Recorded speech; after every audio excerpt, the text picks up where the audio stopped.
Hello student, welcome to exam X. मैं तनय कुमार आज की इस वीडियो में आपको बताने वाला हूं इंटीग्रल कैलकुलस। तो चलिए आज की क्लास स्टार्ट करते हैं। पिछले वीडियो में मैंने आपको बताया डिफरेंशियल कैलकुलस, उसके रूल्स और मैक्सिमा मिनिमा हम लोग कैसे निकालते हैं किसी फंक्शन का। इंटीग्रल कैलकुलस को हम लोग समझने के लिए एक फंक्शन लेते हैं y इक्वल्स टू fx। इस फंक्शन का हमें इंटीग्रेशन निकालना है। तो इंटीग्रेशन का जो सिंबल होता है वो होता है इस तरह से, एक लंबा सा s। इसको हम लिखते हैं fx क्योंकि इस फंक्शन का हमें इंटीग्रेशन निकालना है, और साथ में लिखते हैं हम dx। मान लीजिए फंक्शन का ये मेरा ग्राफ है, ये मेरा ग्राफ है इस फंक्शन का।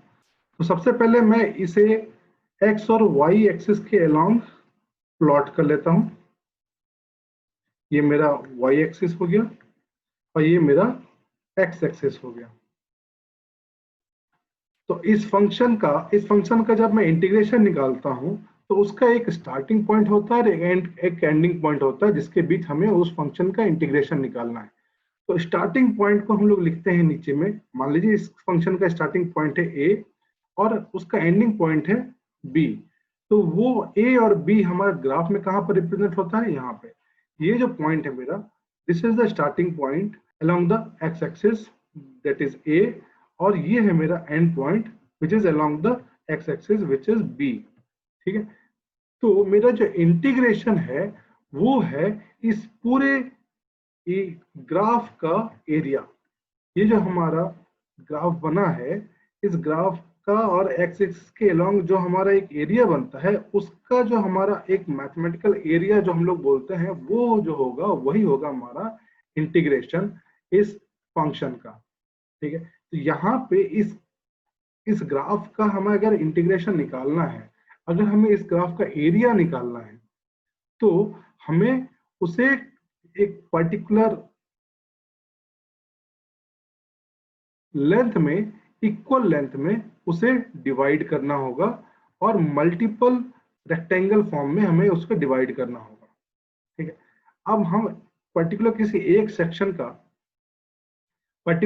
एक सेक्शन का मैं एरिया पहले निकालता हूं। तो ये जो फंक्शन, ये जो लेंथ है मेरा वो है a। ठीक है, वो तो हमको गिवन है। और यहां से यहां तक जो पॉइंट है वो है मेरा y इक्वल टू क्या है, fx। हाँ, तो x यहाँ पे क्या है, a है। तो ये जो हाइट हो गया मेरा fa हो गया। ओके, ये जो हाइट है मेरा fa है।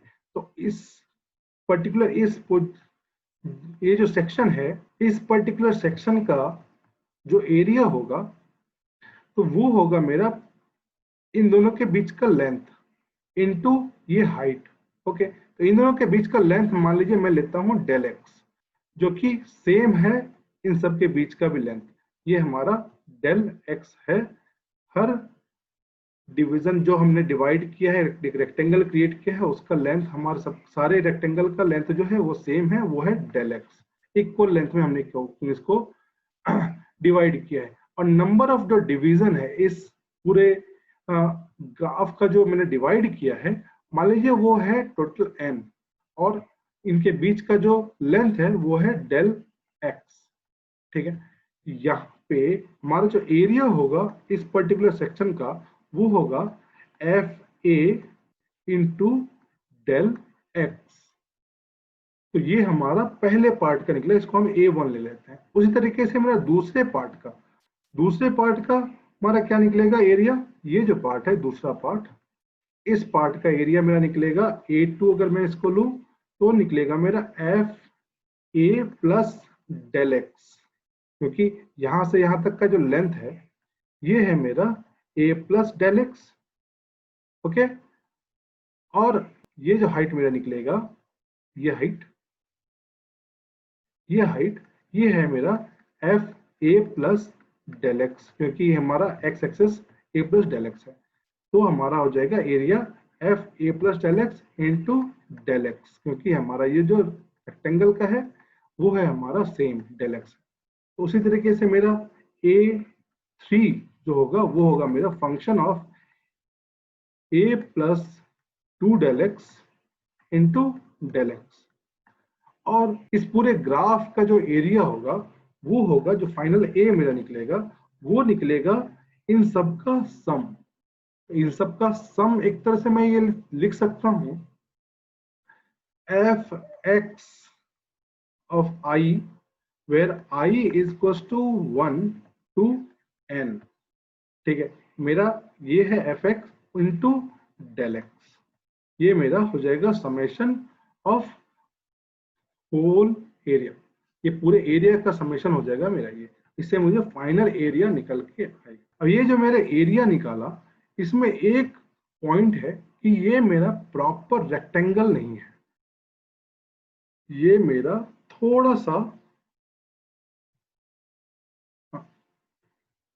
ये जो पॉइंट है यहां तक ही मेरा हो पाता है, और ये एक ट्रायंगल वाला पोर्शन जो है मेरा हमेशा बच जा रहा है, जिसकी वजह से हमारा एरर आता है। एक पूरे सम के बावजूद ये मेरा पूरा एरिया कवर नहीं हो पाता है। तो उस एरर को हम लोग मिनिमाइज करने के लिए क्या करेंगे, इस डेल एक्स को हम लिखेंगे टेंस टू 0। जब हमारा डेल एक्स टेंस टू 0 हो, इसका मतलब ये जो मेरे लेंथ है इन दोनों के बीच का वो इतना छोटा हो कि 0 के बराबर हो जाए, तो हमारा ये एंगल जो बच जा रहा है, जो हमारे समेशन में नहीं आ रहा है, वो भी हमारा मिनिमाइज हो जाएगा, और हमारा एरर जो हो जाएगा वो हो जाएगा, एरर जो है वो हो जाएगा हमारा टेंस टू 0। तो ये जो डेल एक्स है, इसको जब हम डेल एक्स को जब हम टेंस टू 0 लिखते हैं, तो इसको हम लोग लिखते क्या है, dx। ओके, तो फाइनली इस समेशन को हम लोग इंटीग्रल फॉर्म में इस तरीके से लिखते हैं, integration of F x D x. ये डेल एक्स जब मेरा dx होता है, कब होता है, जब डेल एक्स टेंस टू 0 होता है। तो एफ एक्स डी एक्स, और मेरा स्टार्टिंग पॉइंट है a और एंड पॉइंट है b, ये हमने यहाँ पे लिया हुआ स्टार्टिंग पॉइंट a और एंड पॉइंट b, ये हमने लिया। और इसका फाइनल जो मेरा एरिया है वही मेरा कहलाता है इस फंक्शन का इंटीग्रेशन।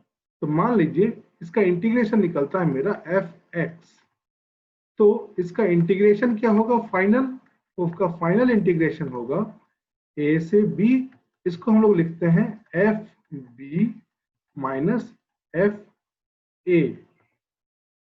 ये हमारा फंक्शन का इंटीग्रेशन का फॉर्मूला है। ये तो हमने देखा ग्राफिकल मेथड, लेकिन मैथमेटिकली ये इस तरीके से कैलकुलेट हम लोग नहीं करते।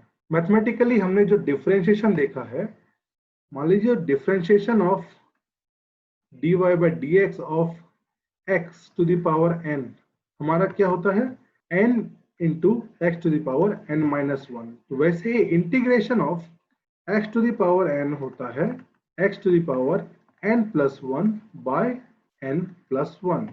ये हमारा सेम इसका रिवर्स होता है। अब आप बोलिएगा रिवर्स कैसे हुआ, रिवर्स आप इसको देखिए, इंटीग्रेशन ऑफ n जो कि हमारा कांस्टेंट है और x to the power n minus 1 है, हमें इसका इंटीग्रेशन करना है, तो हमारा n हो जाएगा बाहर, integration of x to the power n minus 1 dx हमें करना है।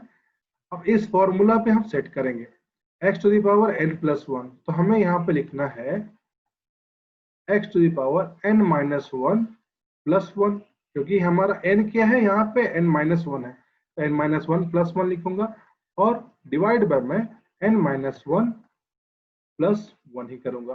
ठीक है, तो ये हमारा फाइनली क्या निकल के आता है, n into X to the power n by n, ये हमारा कैंसिल हो गया, फाइनली निकल गया मेरा x to the power n। तो हमने देखा कि x to the power n का जो डिफरेंशिएशन है वो है n into X to the power n minus 1, और इसी फंक्शन का integration n into X to the power n minus 1 का जो इंटीग्रेशन है वो हमारा निकल के आता है x to the power n। Similarly बाकी जो भी हमारे डिफरेंशिएशन है, मान लीजिए y इक्वल टू है हमारा sin x, तो इसका डिफरेंशिएशन क्या होता है, differentiation of sin x equal to होता है cos x। तो उसी तरीके से इंटीग्रेशन ऑफ cos x हमारा हो जाता है sin x। जब हमारा डिफरेंशिएशन ऑफ हम cos x निकालते हैं तो वो होता है हमारा माइनस साइन x। तो इंटीग्रेशन ऑफ साइन x हो जाएगा हमारा माइनस ऑफ cos x। तो बाकी जितने भी डिफरेंशिएशन है उनका भी इंटीग्रेशन हम इसी तरीके से समझ सकते हैं कि क्या हमारा वो इंटीग्रेशन होगा। अब यहाँ पे एक पॉइंट है, x to the power n का जो इंटीग्रेशन होता है वो होता है हमारा x to the power n+1 by n+1। लेकिन x टू द पावर -1 का इंटीग्रेशन इस फॉर्मूले से नहीं आता है, वो आता है ln x। यहाँ पे बेस e है, जो log का x बेस है वो है हमारा e। अब हमारा ये कैसे हुआ? अब हमने डिफरेंशिएशन में देखा था, डिफरेंशिएशन ऑफ ln x होता है 1/x। 1/x को हम लोग लिख सकते हैं x टू द पावर -1। तो इंटीग्रेशन है x टू द पावर -1 वो होगा ln x, ना कि हमारा इस फॉर्मूले से वो आएगा। तो ये हमारा फॉर्मूला वैलिड कहाँ कहाँ है? वो है हमारा सारे जगह वैलिड है except x is equal to -1। ठीक है। अब मैंने आपको पिछले स्लाइड में बताया था लिमिट का, ये लिमिट अगर हमारा है तो वो हम कैसे पुट करेंगे, तो इसको हम एक एग्जांपल के थ्रू समझते हैं। मान लीजिए एक फंक्शन है हमारा 2x + 3x² और इसका हमारा इंटीग्रेशन जो निकालना है वो निकालना है 1 से 2 तक fx dx। ये हमारा फंक्शन है fx का। ओके, तो अब हम इस fx को यहाँ पे पुट करेंगे। ये लिमिट है हमारा 1 से 2, फंक्शन fx है हमारा 2x + 3x² dx। इनका इंटीग्रेशन इंडिविजुअली हम पहले निकालते हैं। 2x का इंटीग्रेशन होगा 2 × x टू द पावर 2/2। ये है x टू द पावर 1 है तो 1 + 1/1+1, ये हमारा हो जाएगा x²/2। सिमिलरली इसका हो जाएगा हमारा 3 × x³/3, ये हमारा फंक्शन। और इसको लोअर लिमिट और अपर लिमिट जो है उसको हम इस तरीके से लिखेंगे जो हमने यहाँ पे लिखा था। हमने यहाँ पे a और b लिखा था, उसी तरीके से हम यहाँ पे लोअर लिमिट और अपर लिमिट को लिख लेंगे। अब हम इस इक्वेशन को में ये 2 और 3 जो हमारा कैंसिल हो जाता है, हमारा फाइनली निकल के आएगा x² + x³ 1 से 2 तक। ओके, अब हम एक एक करके इसका वैल्यू पुट करेंगे। तो हमें पहले कौन सा वैल्यू पुट करना है? fb, जो हमारा ऊपर है हम उसका वैल्यू पुट करेंगे, उसके बाद माइनस लिखेंगे और फिर बाद में लोअर वैल्यू हम पुट करेंगे उस फाइनल इंटीग्रेशन में। तो इसमें हम पहले 2 पुट करते हैं, ये हमारा निकलेगा 2² + 2³ माइनस, फिर मैं 1 पुट करूंगा इसमें 1² + 1³ तो ये हमारा फाइनल निकल के आ जाएगा 4 + 8 = 12 माइनस 1 + 1 2 हो जाएगा = 10। तो ये हमारा फाइनल इंटीग्रेशन निकलता है with lower limit and upper limit. मेरे ख्याल से ये कॉन्सेप्ट आपको बिल्कुल क्लियर हो गया होगा, लेकिन फिर भी अगर कुछ डाउट रह गया हो तो आप मुझे कमेंट सेक्शन में पूछ सकते हैं, मैं उसका जवाब आपको जरूर दूंगा। इस वीडियो में आपको कुछ अच्छा लगा हो तो आप इसे लाइक करें और इस चैनल को सब्सक्राइब जरूर करें, क्योंकि मैं इस तरह के वीडियो लाता रहूंगा। ये वीडियो देखने के लिए थैंक यू। चलिए मिलते हैं अगले वीडियो में।